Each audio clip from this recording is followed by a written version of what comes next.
Assalamualaikum warahmatullahi wabarakatuh. Ketemu lagi dengan saya Muhammad Ikhlas dalam channel Pengacaraku.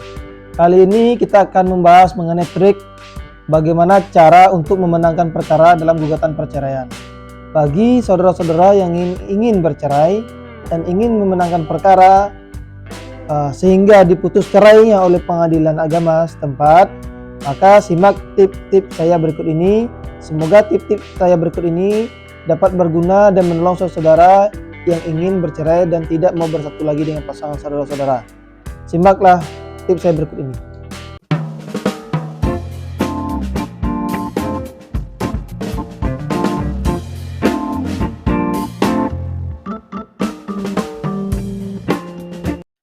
Baiklah, saudara-saudara, ada beberapa pertanyaan dari klien saya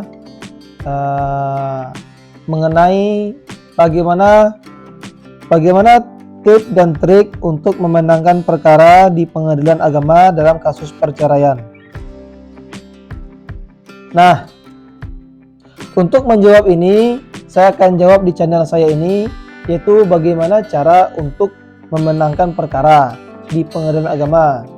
Bagi saudara-saudara yang ingin bercerai di pengadilan agama dan sudah yakin dan bulat ingin bercerai, maka satu-satunya jalur yang diatur oleh Undang-Undang Nomor 1 Tahun 1974 tentang perkawinan yaitu harus lewat pengadilan. Nah, perceraian itu baru sah secara negara dan secara agama apabila telah dilakukan lewat jalur pengadilan. Kenapa demikian? Karena dalam Undang-Undang Nomor 1 Tahun 1974 diatur dalam pasal 39 ayat 1-nya mengatur bahwa perceraian hanya dapat dilakukan di depan sidang pengadilan setelah pengadilan yang bersangkutan berusaha dan tidak berhasil mendamaikan kedua belah pihak.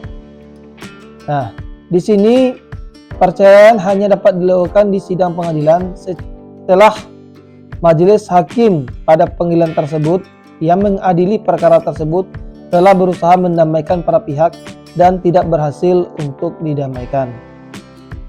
Nah, itu catatan pertama, bahwa perceraian hanya dapat dilakukan di pengadilan dan tidak berhasil untuk didamaikan. Nah, dalam perceraian ini, maka trik untuk memenangkan perkara ini yaitu bahwa pastikan dulu saudara sebagai penggugat menghadiri setiap persidangan di pengadilan agama sesuai dengan tahapan acara di pengadilan agama.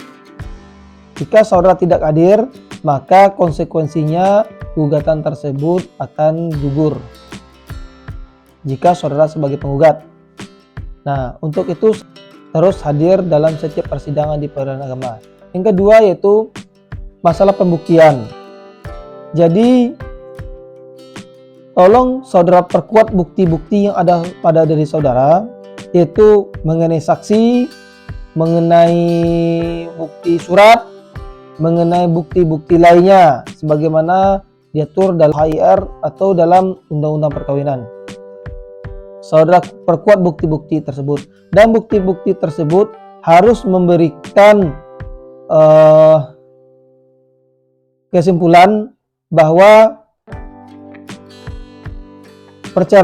pernikahan antara suami istri itu tidak mungkin akan hidup harmonis lagi untuk kedepannya.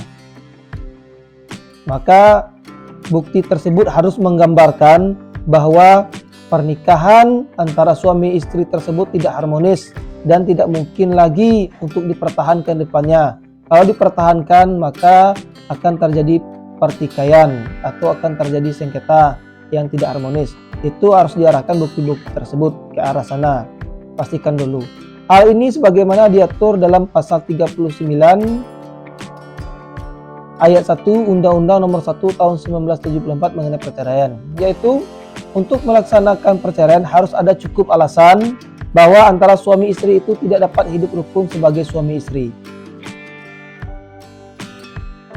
Nah, harus bukti itu mengarahkan bahwa suami istri tersebut tidak akan mungkin hidup rukun lagi sebagai suami istri. Itu alasan untuk melakukan perceraian. Hal ini juga dipertegas dalam peraturan pemerintah Nomor 9 Tahun 1975 tentang pelaksanaan Undang-Undang Nomor 1 Tahun 1974 tentang perkawinan.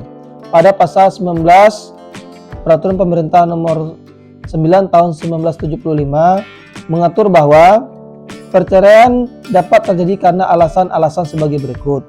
Yang pertama adalah salah satu pihak berbuat zina atau menjadi pemabuk, pemadat, pejudi, dan lain sebagainya yang sukar disembuhkan. Yang kedua adalah salah satu pihak meninggalkan pihak lain selama 2 tahun berturut-turut tanpa izin pihak lain dan tanpa alasan yang sah atau karena hal yang di luar kemampuannya. Yang ketiga adalah salah satu pihak mendapat hukuman penjara selama 5 tahun atau hukuman yang lebih berat setelah perkawinan berlangsung. Yang keempat, salah satu pihak melakukan kekejaman atau penganiayaan berat yang membahayakan pihak yang lain.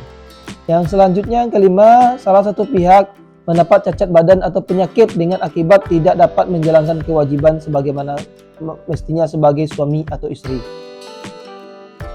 Yang keenam, yaitu antara suami dan istri terus-menerus terjadi perselisihan dan pertengkaran dan tidak ada harapan lagi akan hidup rukun dalam berumah tangga. Nah, poin yang terpenting untuk bercerai ini adalah poin ke-6 tadi, bahwa antara suami istri tersebut tidak ada harapan untuk hidup rukun lagi dalam berumah tangga. Nah, alat-alat bukti yang saudara hadirkan tersebut harus mengarahkan kepada alat bukti yang 6 tadi, bahwa suami istri tersebut tidak akan dapat mungkin hidup rukun lagi dalam berumah tangga untuk ke depannya. Nah, untuk itu juga harus ada keterangan saksi yang menyatakan bahwa antara si penggugat dan tergugat atau suami istri tersebut telah diusahakan perdamaian oleh pihak keluarga dan perdamaian tersebut tidak berhasil dan sering terjadi pertengkaran, sehingga di sini hakim dapat mengambil kesimpulan bahwa berdasarkan alat-alat bukti yang dihadirkan oleh pihak penggugat, maka perceraian tersebut dapat dinyatakan dapat dilakukan karena tidak mungkin lagi hidup rukun antara suami dan istri tersebut dalam rumah tangga. Nah, alat-alat bukti tersebutlah yang saudara harus lengkapi di persidangan dan diarahkan pada poin alasan perceraian sebagaimana dimaksud dalam Peraturan Pemerintah Nomor 9 Tahun 1975 tentang pelaksanaan Undang-Undang Nomor 1 Tahun 1974 tentang perkawinan, yaitu pada pasal 19 Peraturan Pemerintah Nomor 9 Tahun 1975 tersebut. Nah, demikianlah dari saya mungkin sekilas mengenai cara dan trik untuk memenangkan kasus di pengadilan agama bagi rekan-rekan atau saudara-saudara yang ingin bercerai di pengadilan agama. Jika ada pertanyaan atau komentar, mohon dibuat di halaman channel saya ini. Atas waktu dan kesempatannya saya ucapkan terima kasih, semoga bermanfaat. Assalamualaikum warahmatullahi wabarakatuh.